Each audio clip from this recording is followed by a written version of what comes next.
এবার চোখ রাখছি পশ্চিমবঙ্গের দিকে। এবার কি কলকাতা পুলিশের উপর আস্থা রাখতে পারলো না নির্বাচন কমিশন? কারণ সিইও অফিসে নিরাপত্তা এবার রয়েছে কেন্দ্রীয় বাহিনী।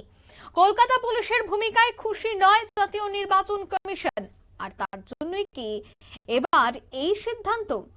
অফিসের সামনে এবার দেখা গেল কেন্দ্রীয় বাহিনীকে।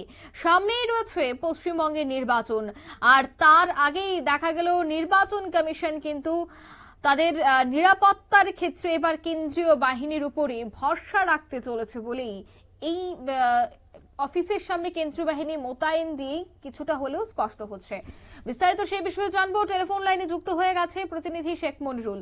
মনিরুল, পশ্চিমবঙ্গের যে মুখ্য নির্বাচনী আধিকারিক, তার অফিসের নিরাপত্তায় কেন্দ্রীয় বাহিনী মোতায়েন রয়েছে, আমরা সেই ছবি দেখতে পাচ্ছি। এবং গত নভেম্বর মাসে বুথ লেভেল অফিসারদের বিক্ষোভ এবং নিরাপত্তা লঙ্ঘনের ঘটনার পর কলকাতা পুলিশের যে ভূমিকা, সেই ভূমিকায় কমিশন এক প্রকার অসন্তোষ প্রকাশ করে। আর তার জন্যই কি এবার এই সিদ্ধান্ত নেওয়া হয়েছে নির্বাচনের আগ মুহূর্তে? কি বলবে? দেখো, আগামী 31শে ডিসেম্বর দিল্লিতে যাচ্ছেন অভিষেক বন্দ্যোপাধ্যায়। তিনি সাক্ষাৎ করবেন জাতীয় নির্বাচন কমিশনার জ্ঞানেশ কুমারের সঙ্গে। তার সঙ্গে আজকে অভিষেক বন্দ্যোপাধ্যায় বলে দিয়েছেন, যদি এসআইআর নিয়ে তথ্য কমিশন না দেয় তাহলে আগামী দিনে সিই অফিস ঘেরাও করবে। এরপরই দেখা গেল যে সিই অফিসে আজকে কেন্দ্রীয় বাহিনী মোতায়েন করা হলো এবং কলকাতা বিএলও ঐক্য মঞ্চ প্রত্যেক দিনই প্রায় নিয়ম করে সিই অফিসের দপ্তরের বাইরে বিক্ষোভ দেখাচ্ছেন। যদিও সেই বিক্ষোভ এখনো পর্যন্ত একদিন ছাড়া বাদ বাকি প্রত্যেক দিনই কিন্তু শান্তিপূর্ণভাবেই সেই বিক্ষোভ কিন্তু সংগঠিত হয়েছিল। তবে এবার কমিশন কিন্তু সরাসরি আরো কড়া সিদ্ধান্ত নিল। কলকাতা পুলিশের ভূমিকাতে একেবারেই খুশি নয় জাতীয় নির্বাচন কমিশন। তার জন্য জাতীয় নির্বাচন কমিশনের সঙ্গে বাংলার যিনি সিইও মনোজ আগরওয়াল বা মুখ্য নির্বাচনী আধিকারিক, তিনি কথা বলে কমিশনের যে দপ্তর বা কমিশনের যারা কর্মীরা রয়েছেন তাদের নিরাপত্তার জন্য কেন্দ্রীয় বাহিনী মোতায়েন করলেন। আজকেই প্রথম জাতীয় নির্বাচন কমিশনের যে দপ্তর বামাললরি হাউস, সেই বামাললরি হাউসের গোটাটাই কেন্দ্রীয় বাহিনীর নিরাপত্তার চাদরে কিন্তু মুড়ে ফেলা হয়েছে।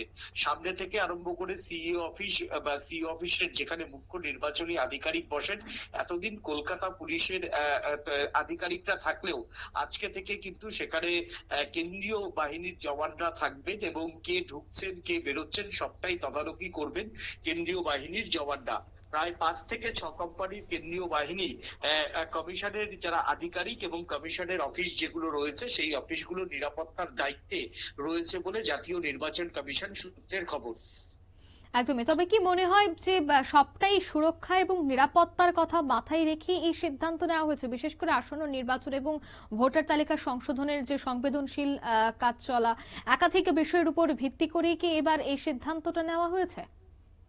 দেখো, তোমার হচ্ছে বিএলও ঐক্যমঞ্চের মানে মানে ধর্নাতে প্রত্যেক দিনই কিন্তু কমিশনের যারা আমলারা রয়েছেন তারা কিন্তু অনেক আগেই তাদের গাড়ি থামাতে হচ্ছে এবং তারা সেখান থেকে যখন বেরোচ্ছেন তখন তারা নিরাপত্তাহীনতায় ভুগছে বলে কিন্তু এর আগেই কমিশনের তরফ থেকে কলকাতা পুলিশকে জানানো হয়েছিল, মৌখিকভাবে, লিখিতভাবে জানানো হয়নি।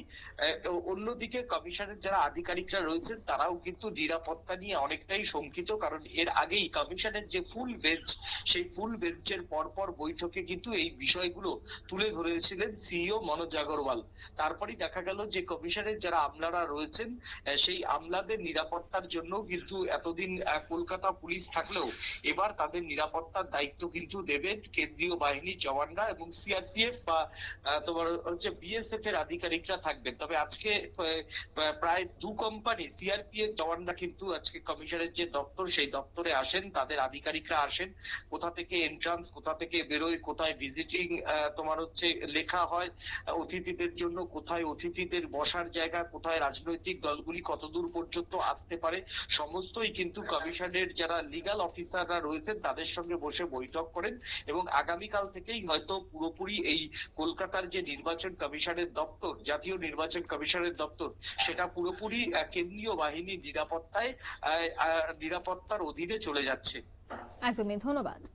অর্থাৎ ইতিমধ্যে কিন্তু কেন্দ্রীয় বাহিনীর কাছে ক্ষমতা দিয়ে দেওয়া হয়েছে নিরাপত্তার বিষয়টা। কেন্দ্রীয় বাহিনী ইতিমধ্যেই সিইও অফিসের দ্বিতীয় এবং তৃতীয় তলায় নিরাপত্তার দায়িত্ব নিয়েছে এবং কর্মকর্তারা বাইরে যাতায়াতের সময় তাদের সঙ্গে কেন্দ্রীয় বাহিনীর জওয়ানরাই থাকছেন। নিয়ে নিচ্ছে ছোট্ট একটি বিজ্ঞাপন, বিরতির সঙ্গে থাকুন।